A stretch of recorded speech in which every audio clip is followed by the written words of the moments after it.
So, we will continue estimation.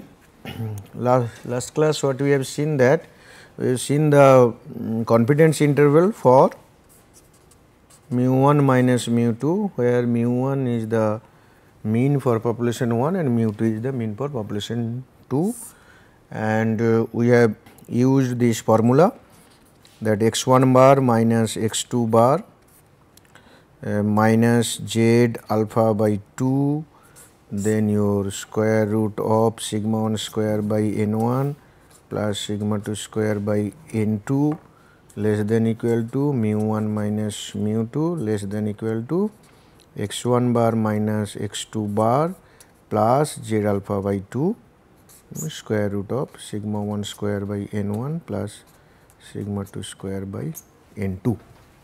This is the case, and we have seen one example also. What I have said that method A and method B, that these are the two teaching methods, and this is the formulation. Only thing that here Z 0.025 you write this one. This is not 0.05, this will be Z 0.025. So, using this formula like this one, what are the prerequisites, what are the conditions? Conditions are many. First of all, sigma 1 and sigma 2 must be known, and you will be collecting n1 and n2 this type sample size, and it is from normal populations, and but there is difficulty arises here knowing that sigma 1 and sigma 2. Another thing may happen also that sigma 1 equal to sigma 2, maybe that may be the case. Sigma 1 equal to sigma 2 equal to sigma. Now, what does it mean? That the population variances are same, equal. If population variances are same, then we will not use this equation.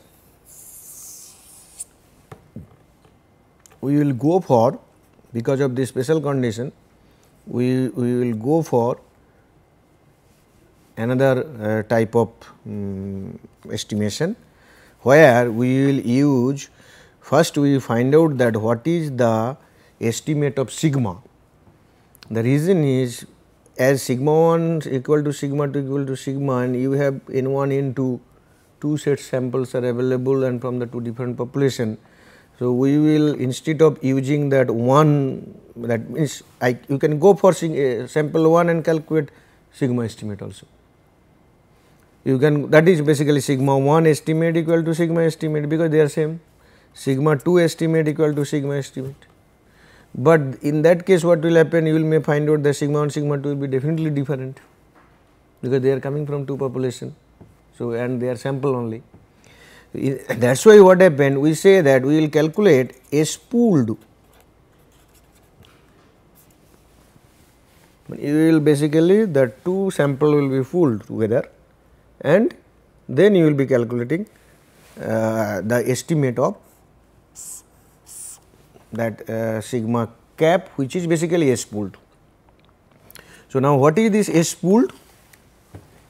S pooled is, your S pooled will be like this, S square pooled you write. This will be, suppose the sample 1 of size n1 minus 1 S1 square plus population 2 case n2 minus 1 S2 square divided by n1 plus n2 minus 2.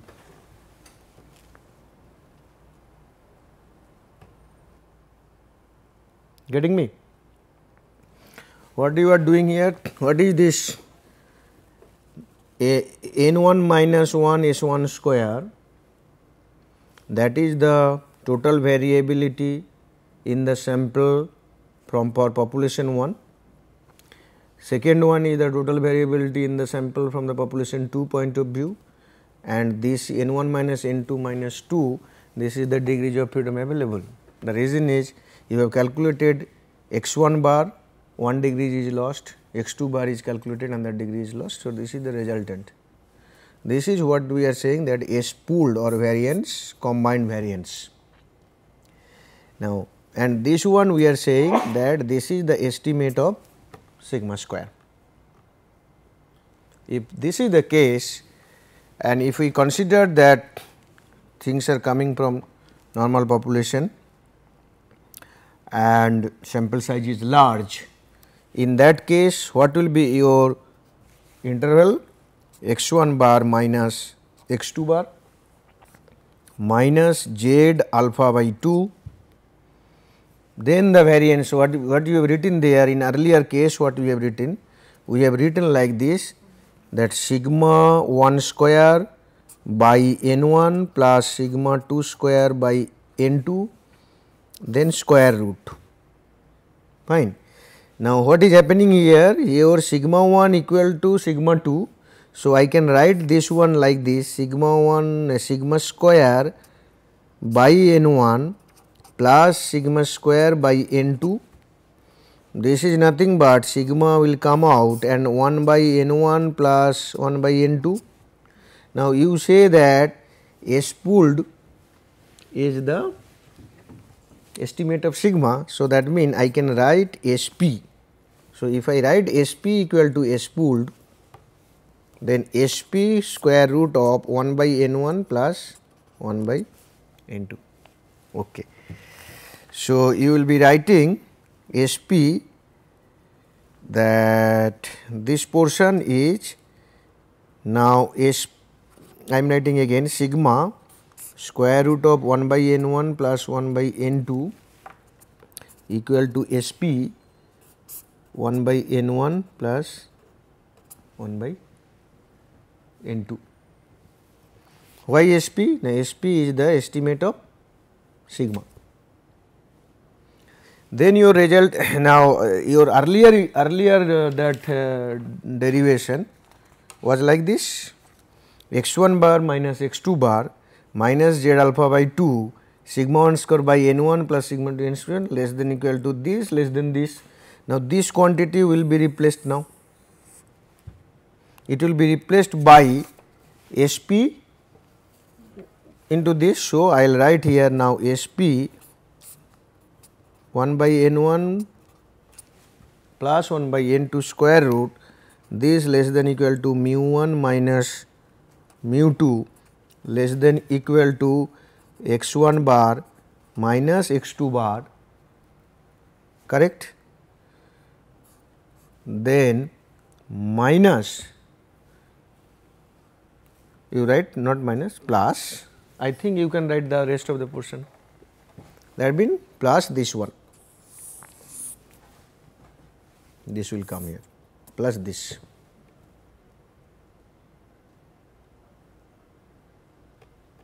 Okay.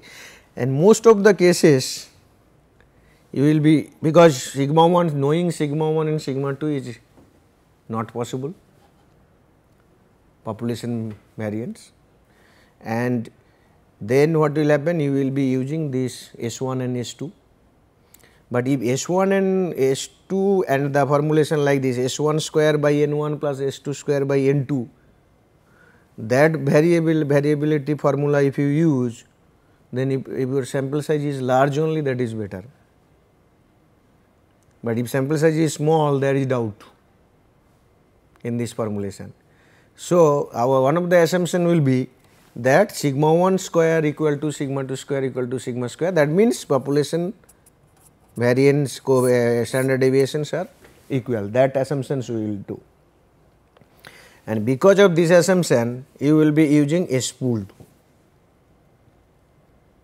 So, this is the equation, you find out that most of the time this equation is used, Z alpha by 2 SP square root of 1 by N1 plus 1 by N2. And it is also customary that we will go for equal sample size. So, N1 plus equal to N1 equal to N2 equal to N also. If you use n1 equal to n2 equal to n, then what will happen ultimately? This is n minus 1, this one is also n minus 1, then it is 2n minus 2 means n minus. What will happen if n1 equal to n2 equal to n? What will happen then? Your sp square equal to, or s pool this square equal to n minus 1 s1 square plus n minus 1 s2 square by n plus n minus 2. So, this will become n minus 1 s1 square plus s2 square by 2 into n minus 1. So, resultant will become s1 square plus s2 square by 2, and in the equation you use. Okay. And when another condition is, suppose if I go to the, I think next one is not there. Okay. What will happen if n1 less than an n2, or n1 and n2 are both small?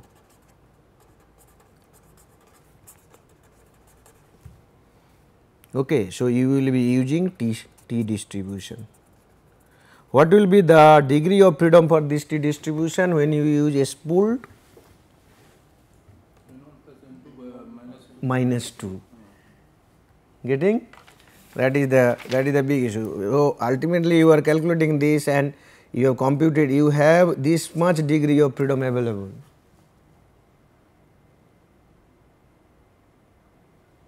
Okay. So, you have to go for n1 plus n2 minus 2 degrees of freedom.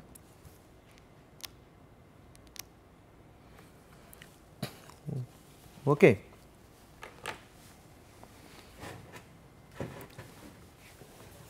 Then if I ask you that when you will use this formulation, or the other formulation, first one, suppose this formulation Z,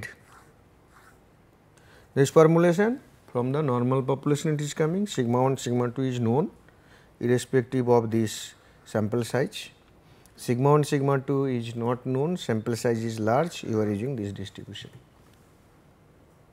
Okay.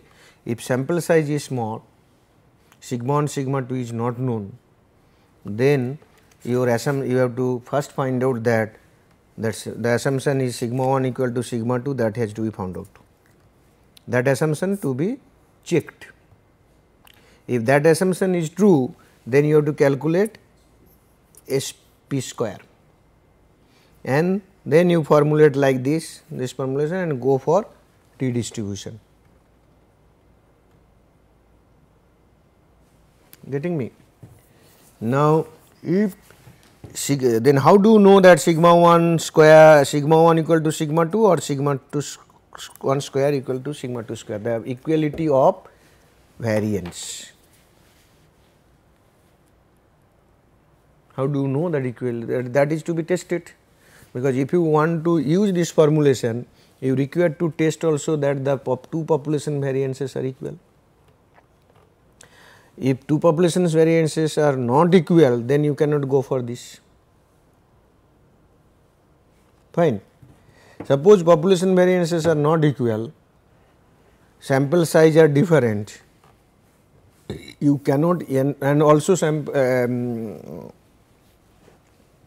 population is not equal, sample size are small also, and then you cannot use Z distribution. And another issue will taken place, that because of this different sample size, so ultimately there are some other type of derivation is there, that we are not considering here. Okay. So, essentially we are considering few things: sampling from normal population, either that variance component are known, and either sample when variances are not known, that is large sample, and when variances are not known, also small sample, we are assuming that the variances are equal, and then we are using S pooled and we are going for T distribution under this case. Okay. If they are equal and some sample size is large, then you can go for Z distribution, no problem. So, Z and T distribution for the equality of means of the two population, all those things, this is very mostly used. Okay. But where we ended now? We ended that if we want to use this, we require to know that the population variances are equal. So, can we not find out a test by which we can do that? This is this case. Can we not find out the other one? Okay. Before going to the other one, I think you can simply find out that how you can calculate the construct interval, all those things we have discussed. Now, confidence interval for the ratio of two population variances.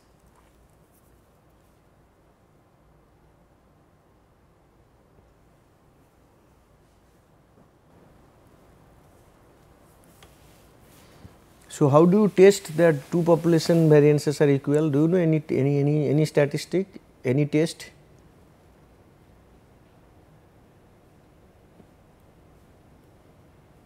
Okay. So, Levin test is there in ANOVA, analysis of ANOVA, that is means analysis of variance, that is what is ANOVA. In ANOVA, what will happen? You will find out that one of the important test is that Levin test. We want to do that the population, the label variances are equal, then only go for mean test. Okay. So, Levin test is one that is there, we will see later on if time permits. Now, confidence interval for the ratio of two population variances, how do you go about it?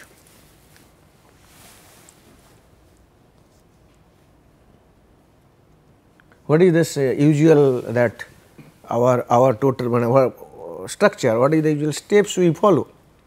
We will follow the steps like this, and okay, I have two populations, both populations either here you are interested to test the ratio, that sigma 1 square by that you want to get something like this sigma 2 square, you want to get something like this.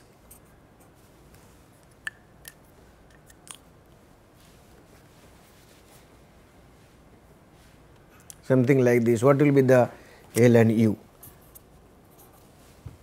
and you are interested to know, this is the case. Now, if you want to get this interval, you must know that what is the statistic you will generate, and that based on that statistics you will go for the sampling distribution. So, that few things are important. You must know the appropriate statistic, then distribution of the sampling distribution of the statistic,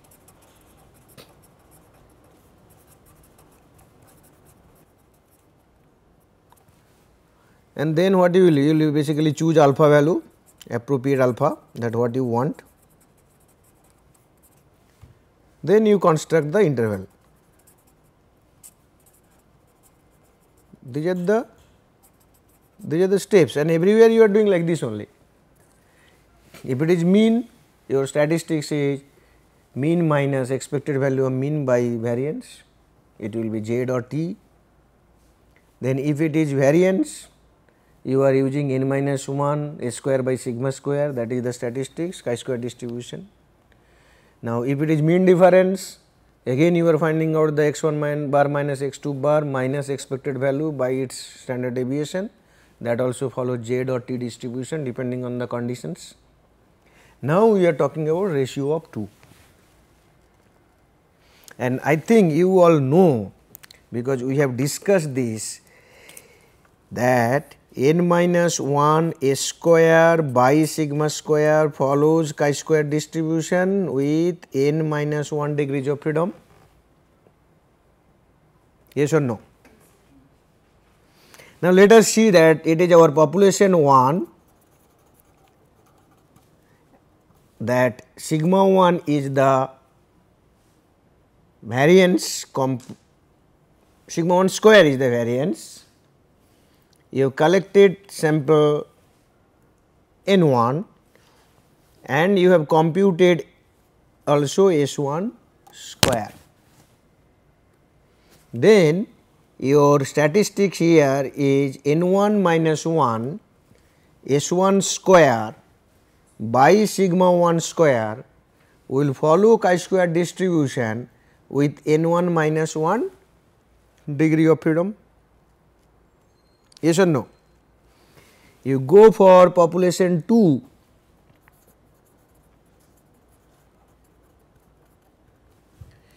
that variance is sigma 2 square, you have collected n 2 sample, size is basically n 2, then you have calculated variance, sample variance. Can I not say that n 2 minus 1 S 2 square by sigma 2 square, this is chi-square distributed with n 2 minus 1 degrees of freedom? We can say, if we can say this, we also can say that f equal to n 1 minus 1 S 1 square by sigma 1 square divided by n 2 minus 1 S 2 square by sigma 2 square.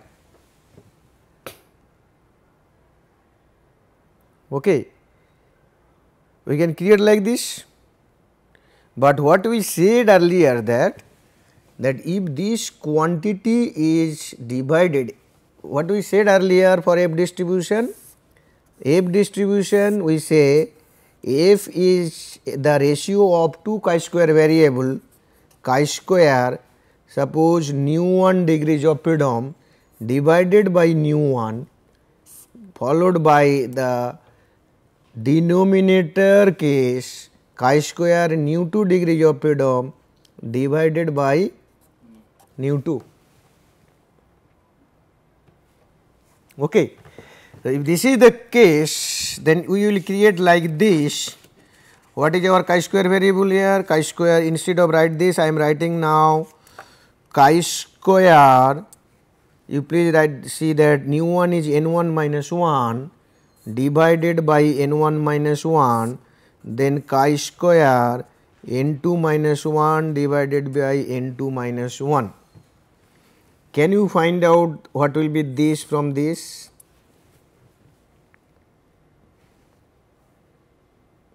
We say this one is chi-square n minus 1.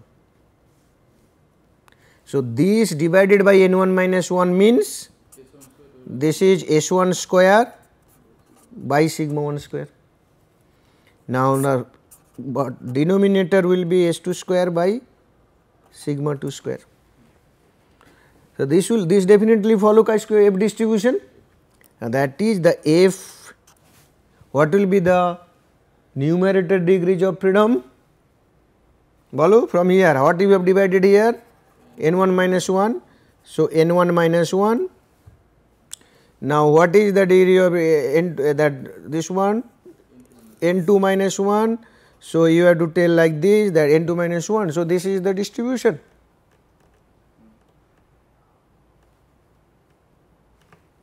Getting me?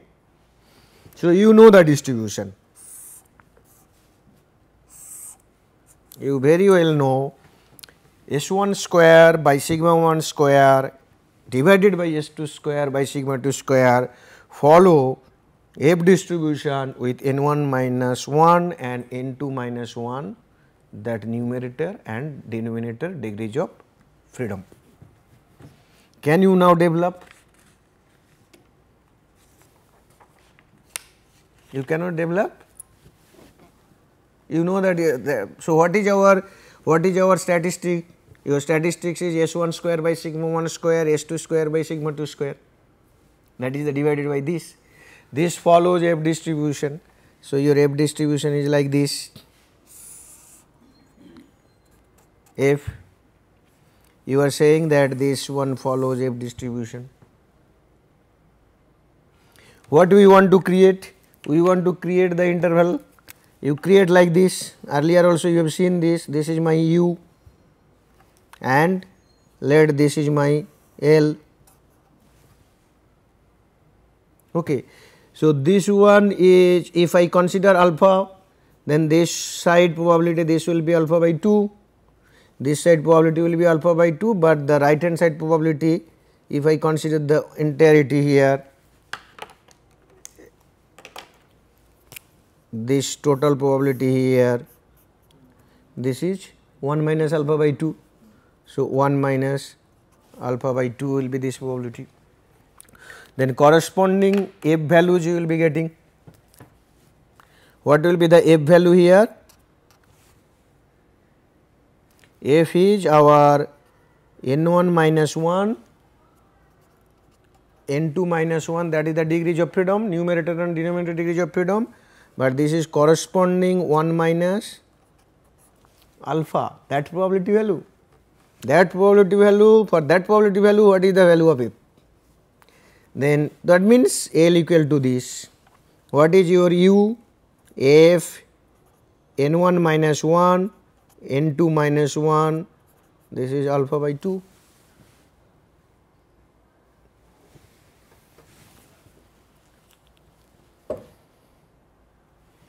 Now, again you know that f equal to S1 square by sigma 1 square, S2 square by sigma 2 square, and also we say that probability that this quantity less than equal to f less than equal to this equal to 1 minus alpha.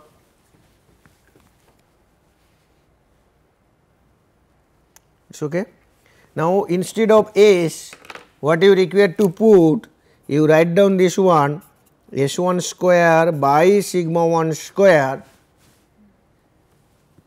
divided by whole divided by S2 square by sigma 2 square. So, I want, what you want ultimately from here? You want a expression where in the middle portion there will be sigma 1 square by sigma 2 square, then set the left and right hand side. Can you derive now? You take 2 minutes, take 2 minutes and derive. Essentially, why I am putting so much of effort here, because you see that all the cases procedure remains same. You have to know the statistic, appropriate distribution, lower bound and upper bound, that based on alpha value and probability of this will be this, then your interval is. Now, not necessarily that these quantities, suppose some other quantity you are deriving and you are able to find out the appropriate statistics as well as its distribution, you can create the interval. Getting me? It is very simple.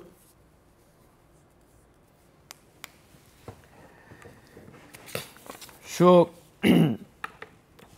so what we have done then, we found out that f n1 minus 1, n2 minus 1, 1 minus alpha by 2 less than equal to S1 square by sigma 1 square, S2 square by sigma 2 square less than equal to f n1 minus 1, n2 minus 1 alpha by 2.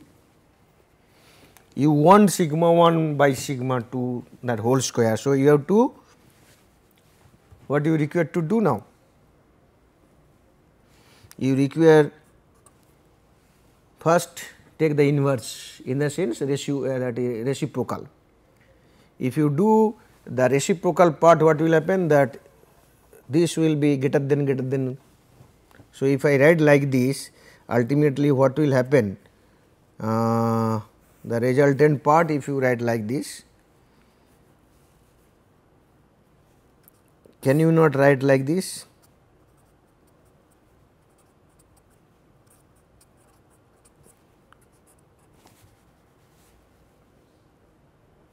Then I am writing, it is going up sigma 1 square by sigma 2 square into what is remaining here, that is S1 square by S2 square, it is basically this one. I want to give a inverse sign. So, that is a, so S2 square is there, it will go up, S1 square will come down. Here sigma 1 square was in the denominator, it goes up, sigma 2 square come down. Then this is 1 by f n 1 minus 1 n 2 minus 1 alpha by 2. Now, I am writing just in other way. So, what we are doing? We are again going to the standard format, the way we write sigma 1 square by sigma 2 square. I am writing like this. So, what will happen? This side portion will come here, and S1 square, if I take out of this to this side as well as this side, then what will happen here? S1 square by S2 square divided by f n1 minus 1 n2 minus 1 1 minus alpha by 2, and this side will be S1 square by S2 square by f n1 minus 1 n2 minus 1 alpha by 2.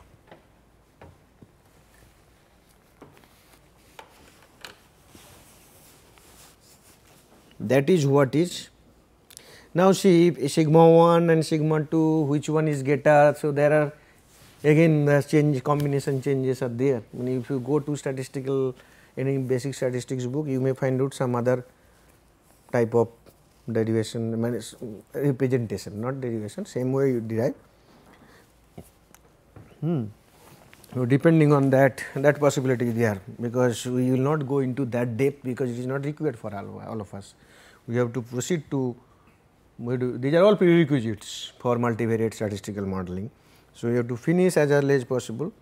I am planning to finish by another lecture the prerequisite, so that we will straight away go to the start the multivariate one, that what is the ultimate aim when you are looking for. Okay. If this is the case, so can you not find out some, suppose this is the one of the example, so two medicine, that is treatment of asthma. There are two different type medicine, maybe you are taking some medicine or you are using inhaler, okay. Or let it be the two different type of medicine also only you are consuming. Now, there are the manufacturer is claiming that maybe medicine, both medicine is working as usual or not. I mean, they are saying that they are comparative in the sense.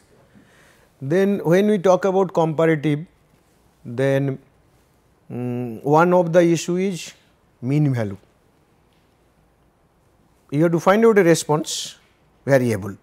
We are saying that response variable is that once I take the medicine, how long it will take me to get relief from the asthmatic problem. That is, we are saying that average relief time. So, if I take medicine A, and these are all emergency medicine, in the sense that when the asthma problem will occur, that time you are taking for relief purpose, let it be like this. Then if you take medicine A, then what we have found out that average relief time is 2 hours. If I take medicine B, average relief time is 3 hours. And you have checked with 20% for medicine A and your 25% using medicine B. You got this average time, and also you got the sample standard deviation, both are 2 and 2, okay, from the 20%, from the 25% for medicine A and medicine B. Now, you may be interested to see that using this information, you may be interested to see the confidence interval for the variability part. Okay. It may so happen, why variability is important, it may so happen that same medicine, for the same medicine, one patient, but let Mr. X is getting relieved by 1 hour, for Mr. Y it may be 3-4 hours. So, that variability, because as we have already discussed, variability is a very important issue. So, we want to, using this you want to test that okay, what is the that interval, it will vary. So, you can very easily calculate, then you not calculate, definitely you will be able to calculate, because S1 square and S2 squares are, what are those things? S1 in this example, what is our S1 square? 4, that is S1 and S2 both are 2 only. So, S1 square equal to 4, S2 square equal to 4. Please remember, you are talking about ratio of 2 population variances. So, S1 square equal to 4, and then you find out this value.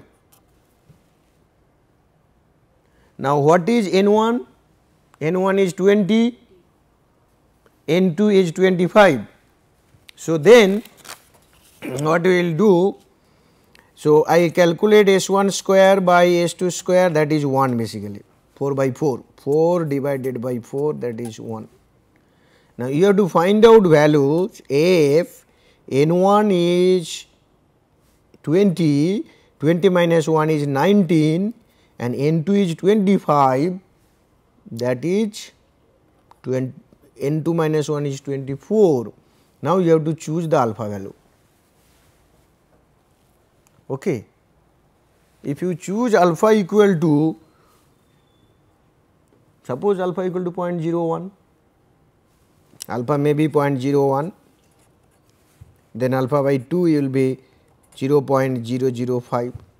If you take alpha equal to your different value, let it be 0.10, then it will be 0.05.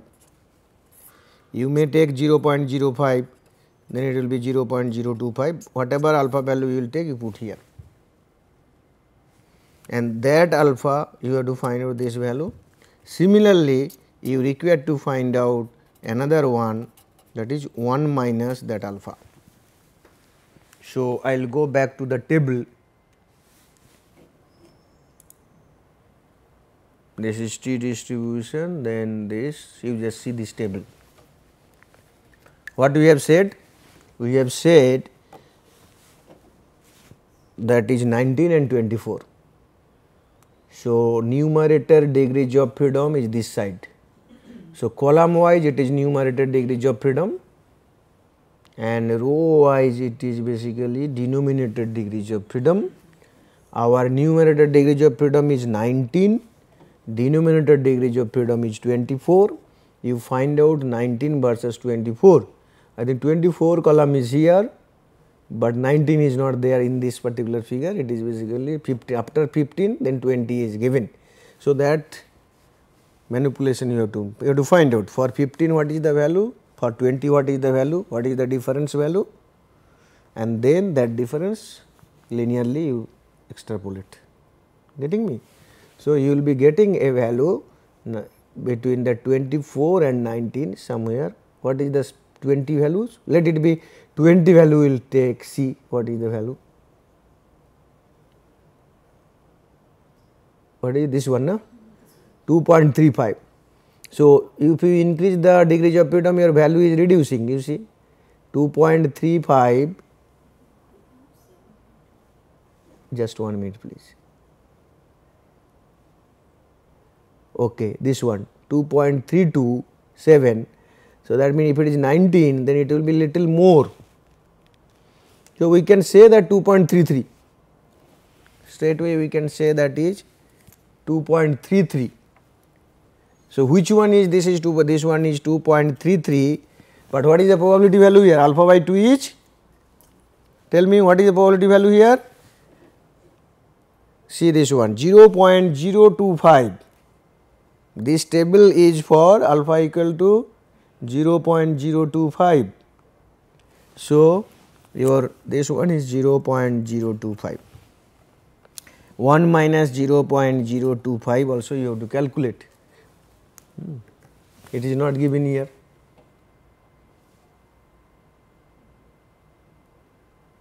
So, you have to find out that value. Once you find these two values, then put into this equation. This is 1, this one some value we already got. What is this value? 2.33, then this value is definitely less. If this value is 2.33, this value, then this will be definitely less value. You have to use appropriate table, that is for 0 point, your what is this one, you have to find out F 1924 0.975, this value you find out. Once you find out this value, put here, this is 4, then you will be getting the confidence interval for this.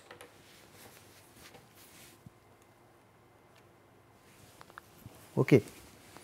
There is a this is one example what we have discussed in the first class, second class. We said that a small company is doing business in the local city, and these are the basically variables which govern their business, as well the performance from the human point of view, from machine point of view, from marketing point of view. And 12 months data is collected. Now, what is required? We are interested to find out, obtain 100 into 1 minus alpha percent Ci for population mu for each of the variables. I think you will be able to do. Here n equal to 12, small sample size. Whatever, when you go for these mean values for each and every variable, t distribution will be used. We are assuming normal population, sigma of the population is not known because nothing is given. So, you will be using t distribution, and most of the time, so you will be finding problem like this, that where only one sample is given, nothing else is given. So, from the sample you calculate and you find out this. So, that means what is your work then? It is your work. Please, next class I will be asking you that what is the confidence interval for mean of profit mean, sales volume mean, absenteeism mean, machine breakdown mean, and M ratio mean. Okay. What is the confidence interval for variability of all the variables? Okay, you go for Excel, in Excel it will be done. Simply the way the formulation we have discussed, those things you do. Two population case is not there, but this is only single population case. Later on we will not discuss two population case like this tutorial, but in the multivariate domain we will have to discuss the two population case and then multi-population case like this. Okay. So, I hope that you understand now the confidence interval part, correct. So, if I ask you the one question that what is confidence interval, what way you will define?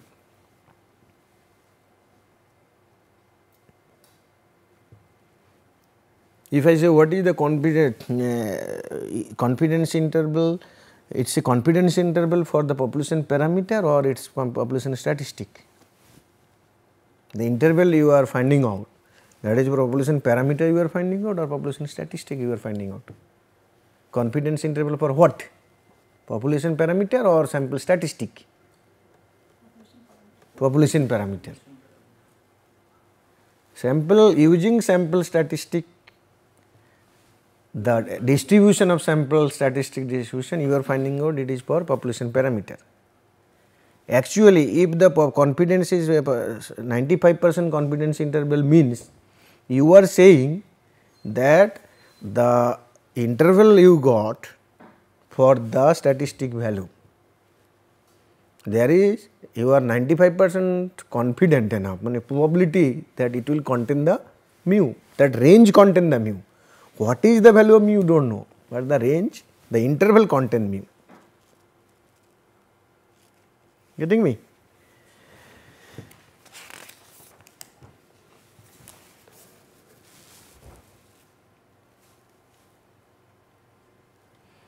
And another question, because this will not be repeating this thing.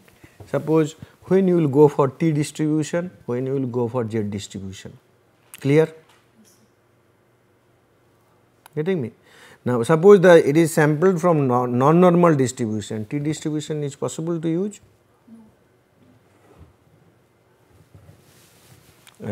Then we will go for now, I think, another important topic that will be discussed in the next class fully, but I can say that we may start with this, but before that I promised you to tell you something about Gaussiet, that to student T distribution that day.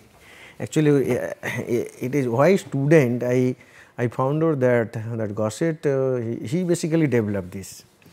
He was working in a company, I think this Guinness or some name, that company was there. He was that Gaussiet, he was in close association with Fisher also, and another statistician, I am forgetting his name. So, what he developed? He developed the T distribution. Okay.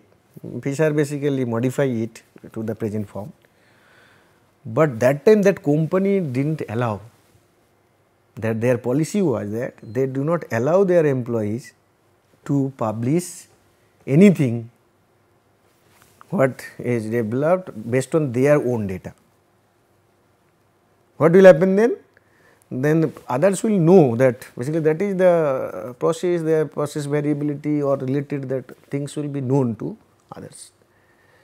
Then, but that time their designation was like the student. Getting me? Similar to job title. Suppose they are professor, associate professor, they were all called student. So, that Gaussiet was permitted to publish this in this name, student name. So, he published that is student distribution. Earlier I was thinking the student means maybe that student like you or us who are basically going through class, but now I found out it is basically that student. They are in their parent, I think they say this parent name or something like company in the designation point of view, that is the parent. Okay. Another important issue what we have discussed earlier, but we could not complete much. Before I finish testing, I want to tell that also. That is the sampling strategy, that is very important, because your randomization issue is a big issue, because we are assuming random variable, all observations are random. So, that sampling strategy must confirm your randomization process. Okay. I told you that there will be random sampling, your stratified sampling, cluster sampling, systematic sampling. We have discussed, but can you tell me that what is the difference between systematic sampling and cluster sampling? That day I have discussed shortly, but hurriedly I pushed through because of time constraint. Any idea? It will not be repeated further. So, today you ask me the question.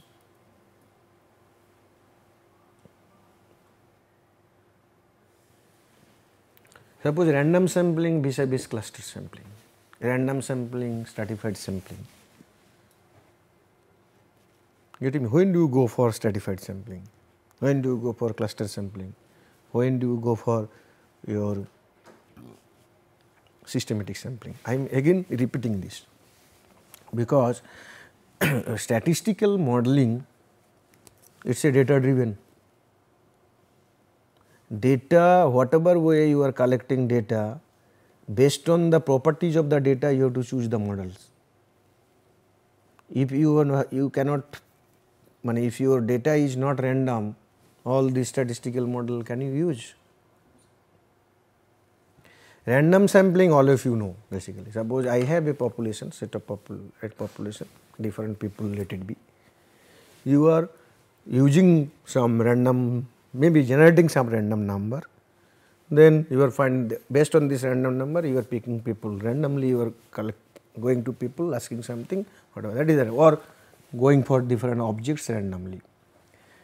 Cluster stratified sampling is required when your analysis require that. What does it mean? Suppose, as I told you, that you want to see the blood pressure status of your employees. This one we are doing now. We are working in this work, that in one company they asked us, okay, they have around 30,000 people working there.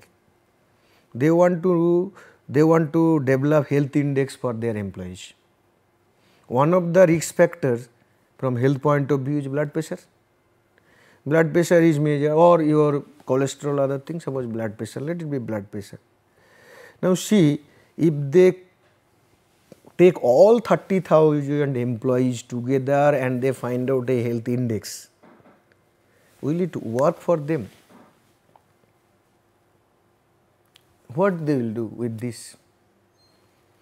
Because health is necessarily an individual issue. So from doctor's point of view, they will take, individuals will be counseled and medicine will be given. But from the management point of view, again the individual issue will not work, because management want to provide the ambient, the working ambient in such a manner that blood pressure will be under normal condition if it is because of the job. That is why they may be interested to know what is the job wise profile of blood pressure of the individual. That means there may be suppose 10 jobs are there, job 1, job 2, like job 10. You have in job 1 there may be few people, N1 people working, in job 2 there is N2 people working, and in job N, that job 10, N10 people working. Now you want to understand the status of for different job groups. Again N1, see 30,000, if it is divided by 10 equally, hypothetically you say, then every group job is having 300 employees. You cannot go for 300 data collection. There you do certain randomization. Initially what is it? I have the total population with n data points. I want to collect small n. You randomize and select n individuals or item, that is random sampling. Now here what happened, this n is divided into n1, then small n1 is this, n1, n2, n10, because this is what is your strata. That means the employees, then next strata is like this, job 1, like different strata, job n or job 10. This is second stratum. First strata is maybe the total employees, second strata is like this. You may be interested in another one, age group, young, old or middle aged. These are all natural classification. Naturally it is classified that these are the strata is there. We all know old people blood pressure is normally higher than the young people blood pressure. Now if I mix, I will not get the complete picture.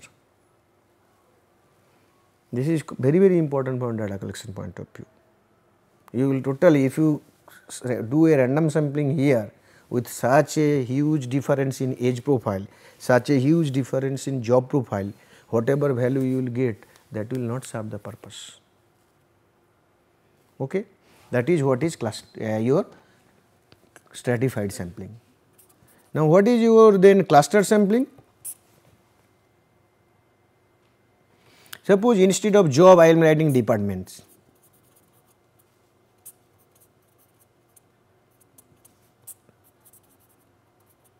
Now see, in department wise also you can go by job wise also, in that sense you can say. Suppose what you do, you consider every department is a cluster. Why department is a cluster? Because what you are saying, that in the different departments the working conditions may be different clusters. Then if you think that there is homogeneity in terms of working condition for the different department, then one department if you capture the purpose will be served. So, you randomly select one department and sample every individual or item in this department, that is your cluster sampling. Cluster. So, one hand you are randomizing the departments, then in department you are doing the random taking everybody. Second one is, you may think no, the department wise their homogeneity is not that much. So, you want to make there is little heterogeneity there. So, you want to go for a few departments. So, randomly you choose few departments. So, first randomization is for the departments, then in each department chosen go for another randomization like the first one, that is two stage clustering, correct. Similarly, if you go for more another set of randomization nested clusters, then that will be your multi-stage clustering.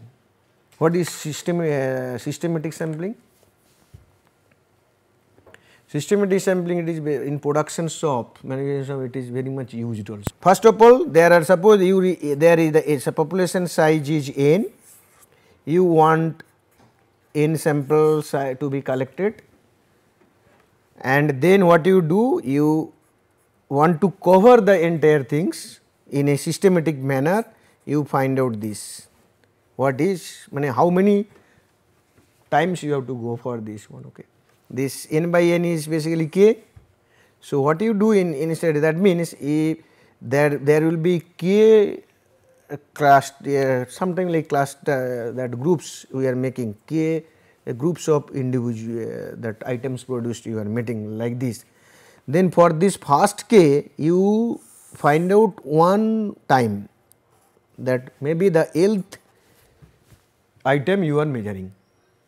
Then the second one will be that sampled L plus kth item, third one will be L plus 2 kth item like this, L plus kth, this kth items. What will happen? It is k n by n. So, by that way if you go, ultimately you will be getting n samples, but at some periodic interval. That may be in terms of batches produced, suppose first batch, then the 9th batch or 5th batch you take, then every 5th batch, 5th, 10th, 15th, or time period wise you may think that okay, 10 o'clock you will do, then every 5 hours you will go. So, that sense basically, that type of systematization, that is what is systematic sampling. Okay. So, we will go for finally we will go for that next class, this one, hypothesis testing. Now, see that basically when you talk about, I told you that, do you know these two gentlemen? Okay, that Karl Pearson and Frederick Gauss, in confidence interval, what is confidence interval, how to go about to all those things. These two that famous mathematician, all of us know this famous mathematician, they worked. There are many other like Fisher and others, they have developed. So, thank you very much. I think next class we will. Okay, thank you.